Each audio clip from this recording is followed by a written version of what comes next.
دیکھیں شعر میں اگر غالب نے نظم کی تعریف کی ہے تو نظم میں یہ خصوصیت تو میں نے پہلے بھی عرض کیا ہے کہ نظم میں یہ خاصیت ہے کہ اس میں ہمیں کوئی پابندی اس فن کے اعتبار سے نہیں آتی ہے. اس میں ہم اپنے جو ہمارا مضمون ہوگا جو ہم اس کو وضاحت کے ساتھ بیان کر سکیں. غزل میں ہم اس کی وضاحت نہیں کر سکتے. غزل میں بہت کچھ حذف کیا جاتا ہے, غزل میں بہت کچھ قاری کے ذہن تک ہوتا ہے. غالب کا یہ ایک شعر ہے کہ بہت ہی مقبول عام شعر ہے, دل ناداں تجھے ہوا کیا ہے, آخر اس درد کی دوا کیا ہے. یہ تو بہت ہی عام شعر ہے, لیکن غالب نے یہاں پر بھی اس درد کی وضاحت ہی نہیں کی ہے. یہ قاری پر اس نے چھوڑا ہے, یہ کون سا درد ہے. اب قاری پھر اپنے اعتبار سے اس میں الگ الگ سے مطلب نکال کے اس میں بر دیتا ہے, جبکہ غالب کو اس بات کا خود بھی احساس تھا کہ نظم نگاری جو ہے یہ بہترین ہے, اس میں میں وضاحت سے بات کر سکتا ہوں. لیکن چونکہ ان کی یہ تو اپنی اپنی رغبت ہوتی ہے, ان کی رغبت غزل گوئی کی طرف زیادہ تھی نظم نگاری کی طرف, اور اس وقت نظم نگاری اتنے عروج پر بھی نہیں تھی. نظم نگاری تو پھر حال ہی اور آزاد صاحب نے شروع کی ہے, اور اس وقت نظم نگاری اتنے عروج پر نہیں تھی. اس وقت تو غزل کو ہی زیادہ اہمیت دی جاتی تھی. اس لیے شکایت جو ہے وہ بھی درست ہے, اور جو نظم کے بارے میں تعریف جی ہاں شاد صاحب, نظم کے بارے میں اگر ہم بات کریں, نظم ایک ہمارے یہاں جنر ہے آزاد نظم. آزاد نظم یہ اگر نظم ہے تو آزاد کیسے ہوئی؟ یہ تو ہاں, تو یہ آزاد نظم کیا ہوتی ہے؟ اب جو ہے ہمارے یہاں آئے روز مختلف اردو شاعری میں مختلف تجربے ہوتے رہتے ہیں, تو ان تجربوں سے نئے نئے شعر جو ہیں یا شاعری جو ہیں ان کے نئی نئی پیرائے سامنے آتے ہیں. تو یہ جو ہیں آزاد غزل جو ہیں اس کا عرصہ بھی مطلب کم ہی وقت پہ محیط ہیں, یا بہت ہی کم ہو گیا ہے, اس کو بعد میں آئی ہوئی ہیں. تو اس میں جو ہے اس میں ایک شاعر کو کسی کا پہلا تجربہ کیا تھا, مظہر امام نے کیا تھا پہلا تجربہ آزاد غزل کا. میں جی ہاں میں نظم کی بات کر رہا ہوں, آزاد نظم کی بات کر رہا ہوں, میں آزاد غزل کی نہیں, آزاد نظم کی میں بات کر رہا ہوں. اگر نظم ہے تو آزاد کیسے ہو سکتی ہے؟ تو ڈفرینٹ ہے. دیکھیں یہاں پہ کیونکہ اگر ہم دیکھیں گے جیسا کہ آپ نے ابھی پہلے بتایا مرزا غالب کا شعر, اس نے لفظ نظم لیا ہے, بعد میں اس میں آؤں گا. نظم کے کیونکہ آپ کو اگر جب ہم ادب جب ہم دیکھتے ہیں کہ اس کے کتنی قسمیں ہیں, ادب کو ہم دو خانوں میں لیتے ہیں یا دو شقیں اس کی پڑ جاتی ہیں. ایک ہے نظم, دوسرا ہے نثر. نظم سے مراد ہوتی ہے مجموعی شاعری. مجموعی شاعری میں غزل بھی آتی ہیں, نظم بھی آتی ہیں, قصیدہ, نعت, منقبت, مناجات, دوہے, کیا کچھ ہے کیا نہیں ہے. تو اب یہاں پہ یہ لفظ جو نظم ہے, نظم جو آتا ہے یہ نظم ہی نہیں ہے بلکہ اس میں شاعری کی کوئی بھی صنف آ سکتی ہیں, یہ اس میں شمار ہوتا ہے. دوسرا جو آزاد نظم ہے, اب اس میں جو ہے نظم جو ہے نظموں کے مختلف ہم کہتے ہیں قسمیں. نظم کے تحت جو ہے شاعر جو ہے کو پوری آزادی حاصل ہوتی ہے اپنے خیال کو پیش کرنے کی. اس میں آزادی ہوتی ہے, خیال ہوتی ہے اس کو میں پیش کرنے کی, الفاظ جو ہیں الفاظوں کو کی ادائیگی, یا ہم کہیں گے اس میں اس کو ہر طرح کی آزادی ہوتی ہے تاکہ شعر جو ہے بہترین سانچے میں ڈھل سکے یا خیال جو ہے وہ بہترین انداز سے پیش ہو سکے. تو اس لحاظ سے اس کو ایک ہم کہیں گے ایک طرح کی ایک آزادی ہوتی ہے اس میں اپنی بات کو پیش کرنے کی. بالکل جی ہاں, کیونکہ we are running out of the time. اب میں ملتمس ہوں, میں گزارش کرنا چاہتا ہوں وسیم سیفی صاحب سے کہ اپنا کلام ہمارے ناظرین کے لیے پیش فرمائے تاکہ ہمارے ناظرین جو ہے محظوظ ہو آپ کے کلام سے. جی شکریہ. تو میں اپنی ایک غزل, چونکہ بنیادی طور پر میں نظم نگاری زیادہ کرتا ہوں, لیکن چونکہ پروگرام میں غزل کے لیے کہا گیا تو میں غزل بھی ایک سنا دوں گا.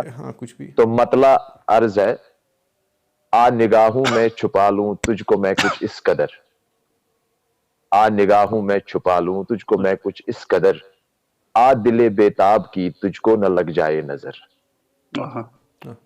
میں جھکا ہو کے پشیماں اپنے ہی قدموں پہ تھا, میں جھکا ہو کے پشیماں اپنے ہی قدموں پہ تھا, اہل دنیا نے مجھے کافر کہا اس بات پر. واہ بہت اچھے, بہت اچھا. کیا کہنے. کل تلک بیزار تھا جینے سے میں اے ہم نشیں, ہوں آج میں نے جان لی ہے زندگانی کی قدر. بہت اچھے. بہت اچھا. جانے وہ کیا چیز ہے جس کی مجھے ہے آرزو, جانے وہ کیا چیز ہے جس کی مجھے ہے آرزو, جانے وہ کیا شے ہے جس کو ڈھونڈتی ہے یہ نظر. بہت اچھے. بہت اچھا. روز جاتا ہوں نئی امید لے کے گھر سے میں, روز جاتا ہوں نئی امید لے کے گھر سے میں, اس کے آنگن تک پہنچ کر لوٹ آتا ہوں مگر. بہت اچھا, کیا کہنے. سر چھپا کے حسرتوں کی یاد میں سویا رہوں, سر چھپا کے حسرتوں کی یاد میں سویا رہوں, اور دم نکلے میرا امید کی دہلیز پر. شعر عرض ہے, اب نہیں اٹھتے ہیں یارب ہاتھ میرے کیا کروں, اب نہیں اٹھتے ہیں یارب ہاتھ میرے کیا کروں, تھک گئی ہے ہار کے اب میری آہ بے اثر. بہت اچھا. اب بہت اچھا. مکتا پیش کر رہا ہوں میں. آج مفلس کے کاشانے کی ہیں زینت بنے, آج وہ مفلس کے کاشانے کی ہیں زینت بنے, زینت بنی. ماہ و انجم سے بھی روشن آج ہے سیفی کا گھر. بہت اچھا. بہترین. بہت شکریہ. خوب. بہت کیا خوب. کہنے. بہت اچھا. بہت خوب. کیا کہنے. بہترین بہترین. اللہ کرے زور قلم شکریہ اور شکریہ. زیادہ, اللہ کرے زور قلم اور زیادہ. ہماری طرف سے مبارکباد قبول فرمائے. آپ ایک باصلاحیت شاعر ہیں. ہمارے ساتھ محترم شکریہ بہت. شاد سجاد صاحب ہے. شاد سجاد صاحب سے میں التماس کرتا ہوں آپ اپنے کلام سے ناظرین کو محظوظ فرمائیں. جی بالکل. ارشاد. تو میری یہ غرض ہے, مختصری چند ایک اشعار پیش کروں گا. مطلع عرض ہے, ارشاد. ارشاد. حضور لکھنا, حضور لکھنا, عزیز لکھنا, جناب لکھنا, حضور لکھنا, عزیز لکھنا, جناب لکھنا, جناب قرابتوں کے تمام مہکے غلاب لکھنا. واہ. واہ واہ واہ. اس سے بھروسہ, اس سے بھروسہ نہیں ہے اونچے سے سرحدوں پر, اس سے بھروسہ نہیں ہے اونچے سے سرحدوں پر, وہ بہتا دریا ہے اس کو اب تم چناب لکھنا. واہ واہ. ان کے تمام مکرر مکرر مکرر. میں نہیں سے سرحدوں پر وہ بہتا دریا ہے اس کو اب یہاں دلوں میں ہے وحشت اور یہاں دلوں میں ہے وحشتیں اور الجھن, گھروں کی کی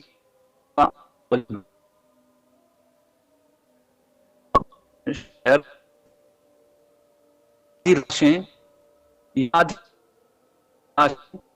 ہماری یہ خونی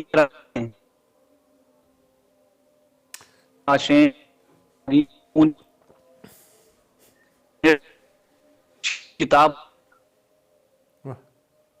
کندھے بیٹھا میرے لکھے گا کب تک, یہ کندھے پہ بیٹھا میرے تو میرے دائیں والے. شہر کا مقرض ہے, جو پی رہے تھے جہاں کے بول, جو پی رہے پکڑو خطا میں اس کی شراب لکھنا,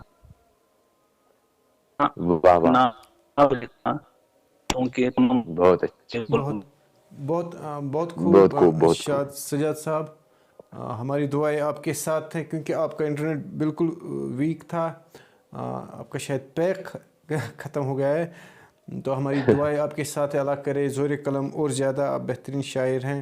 ہمیں بہت مسرت ہوتی ہے جب ہم نوجوان شاعروں کو دیکھتے ہیں اور وہ ٹیلنٹ دیکھتے ہیں جو ہمارے کشمیر میں اب پروان چڑھ رہا ہے, جو ہمارے اب کشمیر کی ریپریزنٹیشن کرے گا, تو ہمیں بڑی مسرت ہوتی ہے. میں دونوں مہمانوں کا دل کی گہرائیوں سے شکریہ ادا کر رہا ہوں. آپ نے چند لمحات ہماری چینل کو نوازے اور اپنے اقوال زرین سے ہماری چینل کو نوازا اور بہترین بحث کا حصہ بنے، میں آپ کا دل کی گہرائیوں سے شکریہ کرتا ہوں۔